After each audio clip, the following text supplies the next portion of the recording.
ఇప్పుడైతే మెస్కి వచ్చేసాను. మెస్లో ఫస్ట్ వచ్చేసి ప్లేట్ తీసేసుకున్నా. ప్లేట్ తీసుకున్న తర్వాత ఇప్పుడు రోటీ అయితే వేసేసుకున్నా. ఫస్ట్ రోటీ పెట్టాడు, వేడిగా ఉన్నాయి, బాగున్నాయి.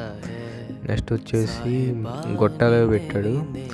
గొట్టాలు బాగానే ఉన్నాయి. వీళ్ళు సౌత్ ఇండియా ఫుడ్ వండుతారు కానీ అస్సలు బాగోదు. నెక్స్ట్ వచ్చేసి పెరుగు ఏదో పెట్టాడు, పెరుగు బాగుంది. నెక్స్ట్ వచ్చేసి ఇది రైస్ పెట్టారు. Rice and that one is biryani అనుకుంటా. అది బిర్యానీ, ఇది కలర్ రైస్ చెప్పాలంటే. నెక్స్ట్ వచ్చేసి ఇది పొటాటో కర్రీ ఒకటి పెట్టాడు. నెక్స్ట్ బ్రింజల్ కర్రీ పెట్టాడు. నెక్స్ట్ అది వచ్చేసి పప్పు అనుకుంటా, వేసుకున్న పప్పు అది. సాంబార్ అది పెట్టాడు. అదంతా అయిపోయి ప్లేటింగ్ ఇది లాస్ట్గా. నెక్స్ట్ మెస్ నుంచి వెళ్ళిపోదాం ఇప్పుడు. ఓకే, మెస్ నుంచి వెళ్ళాం. బాయ్.